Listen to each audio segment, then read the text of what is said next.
আসসালামু আলাইকুম ওয়া রাহমাতুল্লাহি ওয়া বারাকাতুহু। আশা করি আল্লাহর অশেষ রহমত ও মেহেরবানিতে আপনারা সকলেই ভালো আছেন। এখন আপনারা দেখছেন হেদায়েতের পথের গল্প। নূরা বলল, শান্ত হন, আপনি অস্থির হবেন না। মাথা ঠান্ডা রেখে কাজ করতে হবে। সাদমান অস্থির হয়ে বলল, আমার শান্ত হওয়ার সময় এখন না। আপনি তাড়াতাড়ি রেডি হন, এখনই আমার যেতে হবে। নূরা দ্রুত বোরকা পরে রেডি হয়ে গেল। ফ্লাইটে দ্রুতই তারা শহরে ফিরে এলো। নূরাকে বাসায় রেখে সাদমান হন্তদন্ত হয়ে হসপিটালের উদ্দেশ্যে বেরোল। পরশি কল দিয়ে যে কেবিনের কথা বলেছিল সেই কেবিনের সামনে আসতেই সাদমান থামল। ভিতর থেকে হাসির শব্দ ভেসে আসছে। পরশি বলছে, মিহি, সাদমান ভাইয়া যদি একবার জানতে পারে তুই সুসাইডের নাটক করেছিস তোকে কিন্তু সত্যি সত্যি মেরে ফেলবে।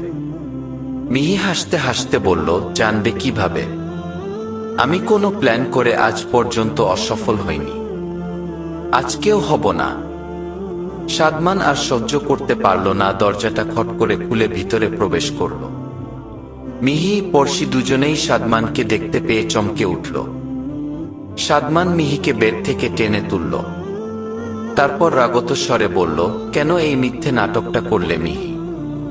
মিহি কাচুমাচু করে বলল, কি করেছি আমি? সাদমানের রাগের তেজ আরো বাড়ল। এই নাটকটা করে আমাকে এখানে আনার মানেটা কি? কেন এত বড় একটা বিষয় নিয়ে মিথ্যে বললে?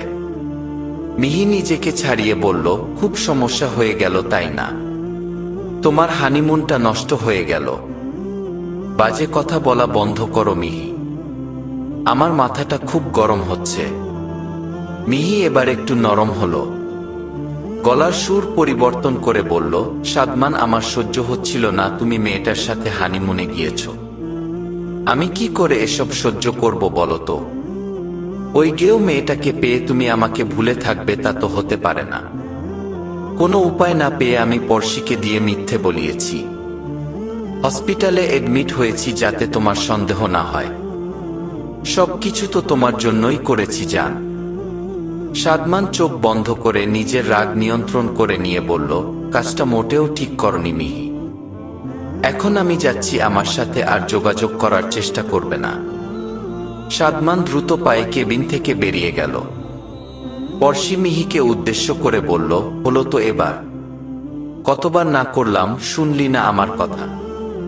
মিহি আর চোখে পরশির দিকে তাকিয়ে বলল, তুই ভাবিস না সাদমান আমাকে ছাড়তে পারবে না? আমি ছাড়তে দিব না।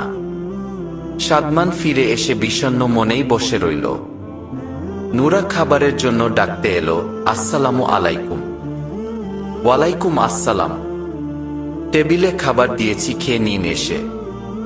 আমি খাবো না, আমার ভালো লাগছে না। রাতে না খেয়ে ঘুমাতে হয় না, অল্প হলেও খেয়ে নিন। আপনি গিয়ে খান, আমার ভালো লাগছে না। চলুন না।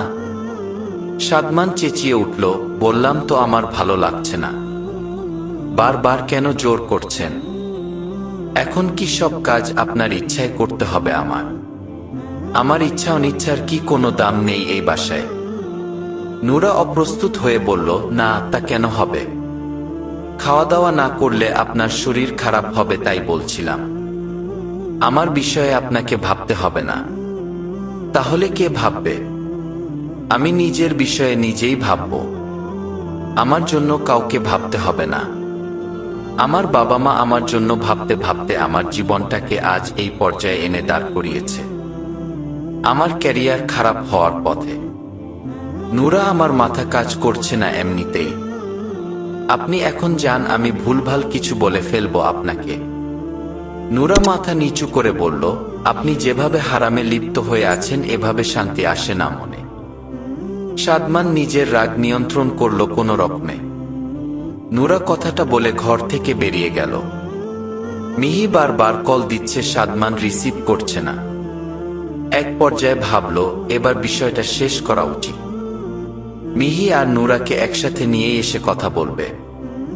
নূরাকে পরিস্থিতি বুঝাবে তার। মিহি থাকলে সেও বুঝতে পারবে সাদমান কোনো পরিস্থিতির শিকার। সাদমান তাওসিফকে কল করল। ওপাশ থেকে তাওসিফ হ্যালো বলতেই সাদমান বলা শুরু করল, দোস্ত আমি ঠিক করেছি মিহি আর নুরাকে একসাথে নিয়ে কথা বলবো। তিনজনে একসাথে কথা বললে বিষয়টা মিটমাট করা সহজ হবে মনে হচ্ছে। মিহিও উল্টাপাল্টা কাজ বন্ধ করবে। তাওসিফ গলা পরিষ্কার করে বলল, দেখিস আবার 203-এ চুলোচুলি যেন না লাগে। সাদমান বিরক্তি নিয়ে বলল, নুরা এমন মেয়ে না, সে কারোর সাথে ঝগড়া করে না। যাক, বউয়ের প্রশংসা বেরোলো মুখ থেকে, বুঝা গেল ভালোবাসা আছে। তুই চুপ কর বেটা, ফাজলামি কম কর। এটা ফাজলামি না, সত্যিই বলছি, ভেবে দেখ তোর কথা অনুযায়ী নুরা আর মিহির কতটা পার্থক্য। তাছাড়া নুরা তোর বিয়ে করাবো, ভেবেচিন্তে সিদ্ধান্ত নিবি। আমি কিন্তু তোর ভালোটাই চাই। সাদমান রাগত স্বরে বলল, তুইও আমাকে বুঝিস না। নুরা আর আমি দুই মেরুর দুজন মানুষ। মিহি আমার গার্লফ্রেন্ড। এখন আমি কাকে নিয়ে আমার জীবন কাটাবো তুই বল? অবশ্যই মিহিকে নিয়েই। ঠিক আছে, দেখ কি করবি। মাঝখান থেকে নুরার জীবনটা নষ্ট হবে। আমি তো ওর জীবন নষ্ট করার জন্য দায়ী না দোস্ত। আর দেখিস আমি ওকে একজন ভালো হুজুর দেখে বিয়ে করিয়ে দিব। একজন হুজুরই ওনার জন্য পারফেক্ট। মেয়েটা তখন খুশি হয়ে যাবে দেখিস। সবকিছু এত সহজ কি করে ভাবিস সাদমান? তোদের বিয়ে হয়েছে। একটা মেয়ের কাছে বিয়ের মূল্য অনেক বেশি হয় যতদূর আমি জানি। আর তোর বউ যে ধরনের মেয়ে, তার কাছে এই বিয়েটা অনেক গুরুত্বপূর্ণ। তুই যদি বিয়েটা ভেঙে দিস সে কষ্ট পাবে না। শত তোর বউ, আমার বউ করিস না তো। ওর জীবনে আমি ঝড় আনিনি, তাই তার কষ্টটা দেখার দায়িত্ব আমার না। তো কি বলবো আমার বউ? চুপ সালা। তোর বউ বললেও রাগ করিস, আমার বউ বললেও গালি দিস। আমি বলবোটা কি? কিছু বলতে হবে না তোর। রাখ ফোন। সাদমান কিছুক্ষণ ভাবল, তারপর মিহিকে কল দিল। মিহি কল রিসিভ করেই 100টা কথা শোনালো। সাদমান তাকে শান্ত করার জন্য বলল, আমরা কালকে দেখা করব মিহি। মিহি উৎফুল্ল হয়ে বলল, সত্যি? কোথায় দেখা করব? কোথাও একটা নিরিবিলি জায়গায়। কখন বলো? আমার সাথে নুরা থাকবে। মিহি উত্তেজিত হয়ে উঠল, মানে কি? ওই মেয়ে কেন থাকবে? তুমি আমার সাথে নাটক শুরু করেছো সাদমান। মিহি, আমাদের একসাথে বসে কথা বলা জরুরি। মেয়েটার সাথে আমার কোনো কথা নেই। আমি তোমার সাথে কথা বলতে চাই শুধু। বলা লাগবে? দেখো, সে তো আমার জীবনের সাথে জড়িয়ে গিয়েছে। এটা মিথ্যে নয় যে নুরা আমার স্ত্রী। বাহ বাহ, মেয়েটাকে স্ত্রী বলা শুরু করে দিয়েছ। আর কি বাকি আছে? মিহি, আমরা মানি না মানি এটাই সত্যি। সেজন্য বলেছি, বুঝার চেষ্টা করো আমাকে। নুরাকে নিয়ে কাল আমি তোমার সাথে দেখা করব। মাথা ঠান্ডা রেখে কথা বলবে। আমি মেয়েটার মুখও দেখতে চাই না। প্লিজ আমার কথা শোনো। না? তাহলে ভুলে যাও আমাকে। কল কেটে দিচ্ছি, এই নাম্বারে আর জীবনেও পাবে না আমাকে। সাদমান, মেয়েটা আমার চোখের বিষ। পরিস্থিতি বুঝার চেষ্টা করো। সাদমান অনেক বুঝিয়ে মিহিকে রাজি করালো। এবার নুরাকে রাজি করানোর পালা। নুরা ঘরে আসতেই সাদমান প্রস্তুত হয়ে বলল, নুরা, আগামীকাল আমরা এক জায়গায় যাব। ঠিক আছে, মিহির সাথে দেখা করতে যাব। আমি কেন তাহলে? প্রয়োজন আছে। নুরা আর কোনো প্রশ্ন না করে বলল, ঠিক আছে। সাদমান কিছুটা বিস্মিত হয়ে বলল, এত সহজে রাজি হয়ে গেলেন? আপনি বললেন যে তাই। আমি বললে আপনি কোনো কিছুতে আপত্তি করবেন না। সেটা যদি কোনোভাবে হারাম না হয় তাহলে আপত্তি কেন করব? আপনার খারাপ লাগলেও করবেন। আমার কাছে আপনার ভালো লাগাটা বেশি গুরুত্বপূর্ণ।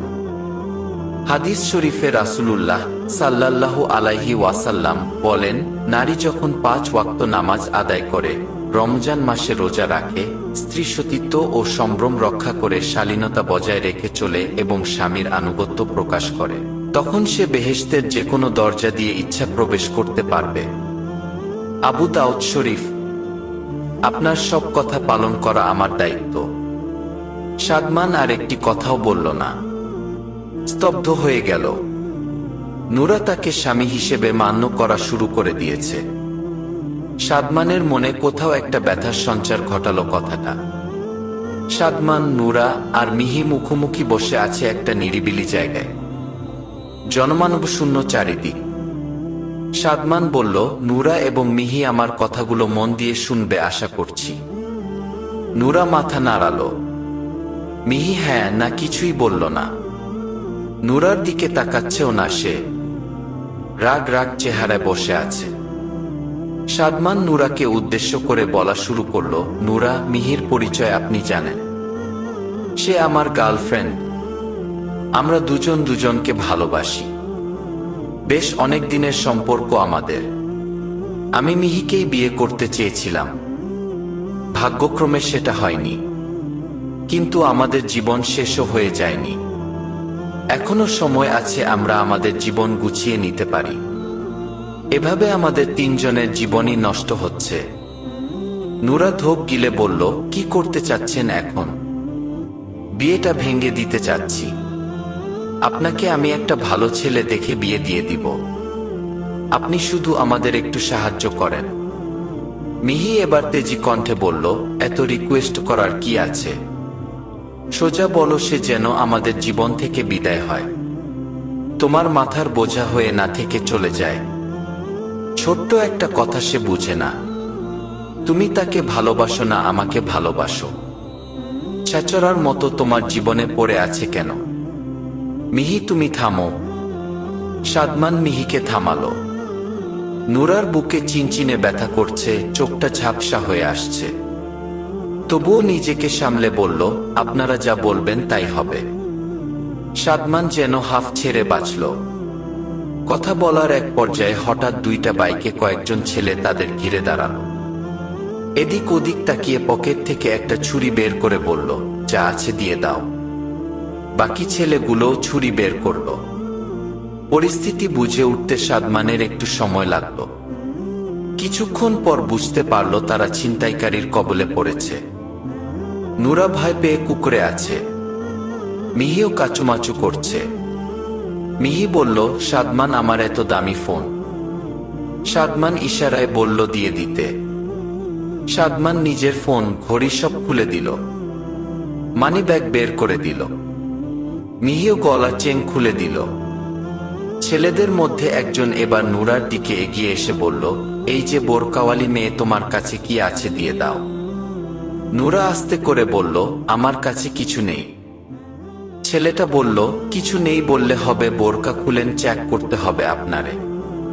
পাশের ম্যাডামের মতো সুন্দর কি না দেখি একটু। ছেলেটা ঠোঁট বাঁকিয়ে অশ্লীল ইঙ্গিতে হাসি দিল। সাদমান নূরার সামনে এসে দাঁড়িয়ে রাগত স্বরে বলল, ঠিক করে কথা বলো। ছেলেগুলো হাসতে হাসতে বলল, দুইটা ফুলের একটা মালি, এক নাগর দিয়ে চলে তো। একজন দেখি বোরকাওয়ালি, তাও বয়ফ্রেন্ড নিয়ে ঘুরে। সাদমান তেজি কণ্ঠে বলল, মুখ সামলে কথা বলো, ও আমার স্ত্রী হয়। তো বন্ধুরা, গল্পটি কেমন লেগেছে কমেন্ট বক্সে আপনার মতামত জানিয়ে দিন। আর এই রকম সুন্দর সুন্দর গল্পের ভিডিও পেতে আমাদের চ্যানেলটিকে সাবস্ক্রাইব করে বেল আইকনটি প্রেস করে রাখুন।